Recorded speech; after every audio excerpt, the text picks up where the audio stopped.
Erev Tov, everyone. Mishnah Novot just so happens to be the Mishnah that we're studying on Shabbat afternoon. Says, Sora Dvarim Nivru B'Erev Shabbos Bein HaShmoshas. I discussed with you what the concept involved here is, but these are special creations. They are, so to speak, out of the realm of nature. And, nature itself is miraculous, but we don't necessarily recognize it because we're accustomed to it.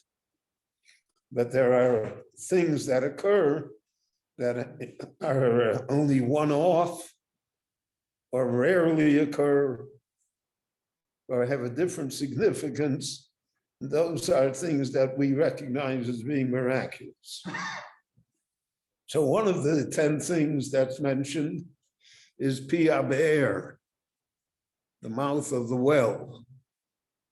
And in this week's Parsha, the Torah describes for us the well of Miriam,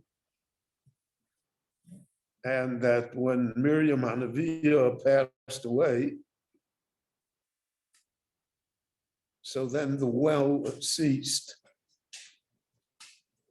Now, you've got millions of people in the desert without water.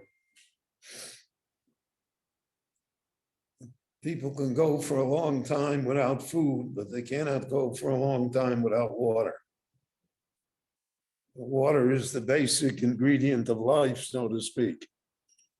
H2O, hydrogen and oxygen. The scientists have sent probes to Mars. They're looking for water, because if there's water, they say there may be some sort of life. But if there is no water, such as there's no water on the moon, so then there's no form of life. Not vegetation, nothing can exist. So water is the basic ingredient in life. In our time, very clever businessmen have figured out that you can bottle it and charge people for it.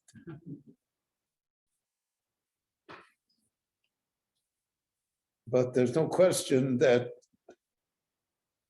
the sustenance of the Jewish people in the desert was dependent upon water. And we find throughout the Chumash that the focal point of rebellion and of distrust, both against Moshe and against heaven, so to speak, was always on the question of the water. Where are you going to get water? So the Jewish people were sustained in the desert by the Be'er Shel Miriam. The Be'er Shel Miriam, the well of Miriam. Now, a well is stationary.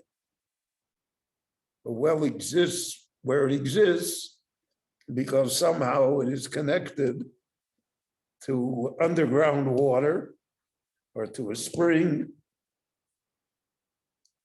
and therefore the well can function.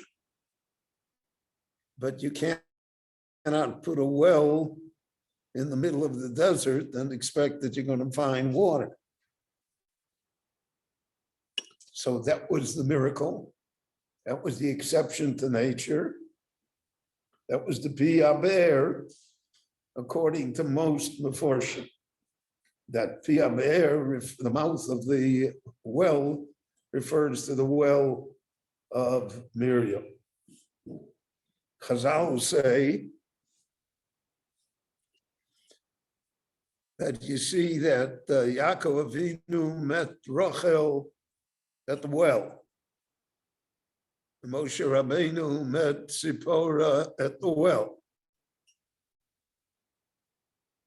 So the well is more than just water.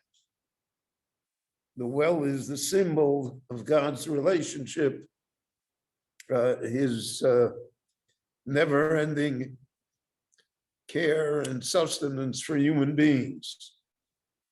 And in recognizing that, so then the well takes on a further importance, one that it did not have before. And that's why we find in the Parsha that the Jewish people sang a song to the well.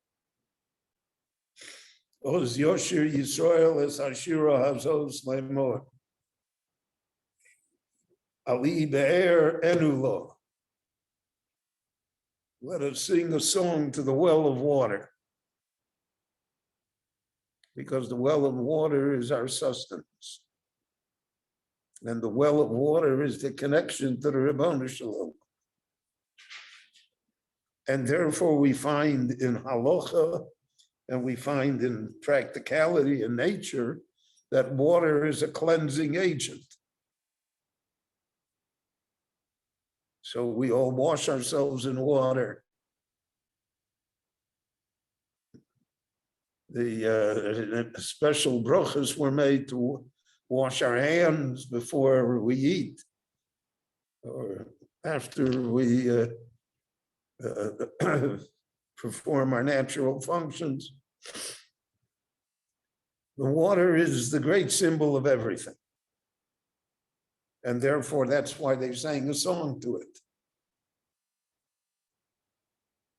Now, the song that they sang apparently does not refer to the well of Miriam, because it says, Be'er Chafaru Sorim, the well that great men, officers, people of note, dug that well, Korua and the Diveon,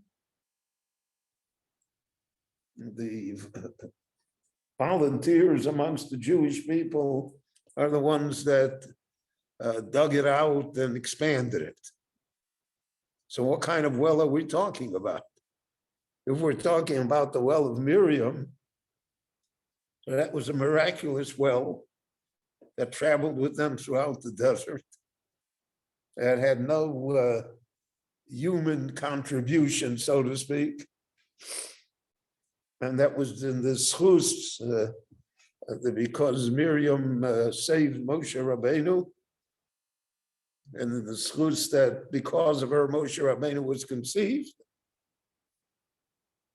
So therefore, the Lord rewarded her, so to speak, that she had this miraculous well that sustained the Jewish people in the desert. And we'll see in the Parsha that when that disappeared and the Jewish people complained about water, because they had become accustomed for 40 years that they had this well that would go with them wherever they wanted to. And now it dried up. Miriam no longer was alive. Where are they going to get water?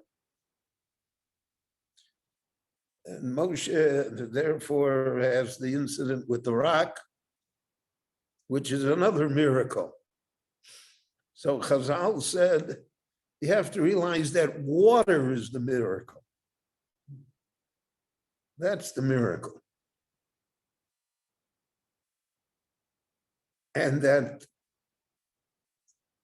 Moshe thought that that you could extract water from a rock by hitting it, by drilling. There's, so to speak, a secret spigot that's in the water, in the rock.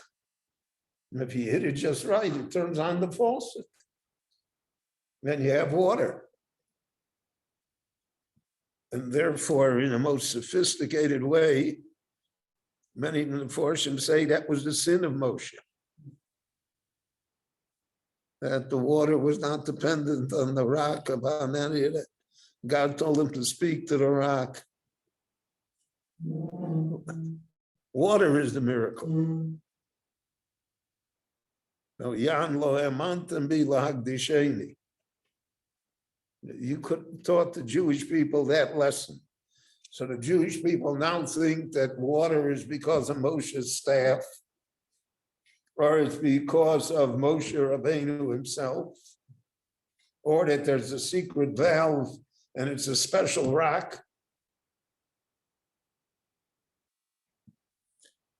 If you wanted to sanctify God's name, you have made them realize that water itself is the miracle. And therefore, they would come to a different level of understanding in life.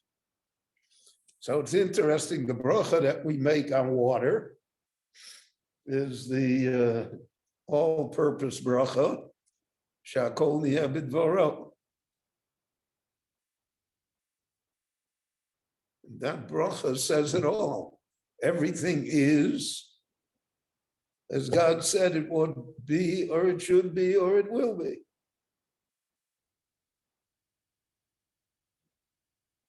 And that there's nothing intrinsic in the well itself.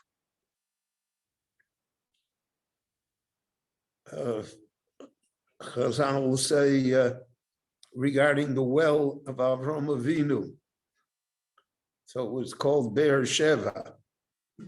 So there are all sorts, the Tanakh itself, the Torah itself gives us different reasons why it was called Be'er Sheva. Kishom Nishbiu Shneim. It was the well of the oath that was taken between Avram and the local inhabitants. Some say Be'er Sheva, there were 7 wells. Some say Sheva is from Soveya. It satiated them, it provided a great deal of water. In the First World War, there was a great battle at Be'er Sheva, the Australian cavalry against the Ottoman Turks. It was the pivotal battle of the war because the British Army, the Australian cavalry, needed the water for its horses and for its men. And if they would have not been able to capture it, so, the whole history of our country would have changed. Everything would have been different. So the Yibon Shalom uses water as a tool, so to speak. So we know that water purifies. And we have Ilchos Mikvos. Mikvah purifies a person. So there's a measure of how much water, what kind of water.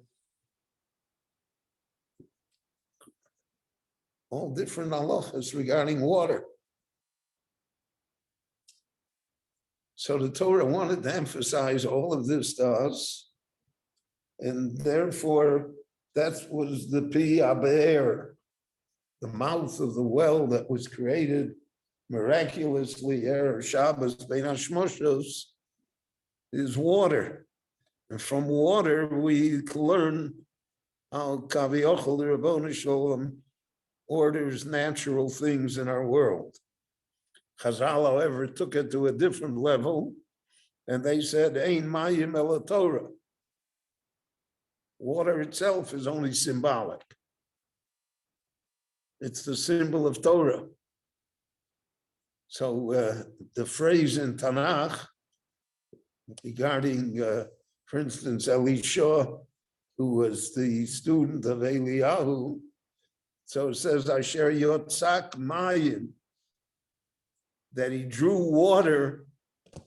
That means that he served Eliyahu. He went to his yeshiva, so it's called Asher Yotzak Mayim, that he absorbed water. He took water from his master. The idea of Ein Mayim Ela Torah. So just as Mayim is essential, without Mayim, we cannot exist. So to Torah on its level and the spiritual level of our souls. That is the ingredient that gives us life. And we say that, we're going to say in davening in a minute, Ki'em chayenu ve'orech yomeinu, uvehem nege yomam v'loila. So sometimes it pays to pay attention to what we say. That's our life. That's our well of water. It's everything that would sustain us in the desert that we find ourselves in. So therefore, that's why it was worthy of a song, worthy of the beauty that we'll read in the Torah. And therefore, it's one of the things that was created Erev Shabbos Ben Hashmoshes. So Bechananya Ben Akash Omer, what's HaKadosh Baruch Hu L'Zakat Yisrael, V'Finchal Chir B'Lahem Torah Mitzvos Shenemar, Adonai Chafetz Aman Tzidko Yagdil Torah V'Yadir.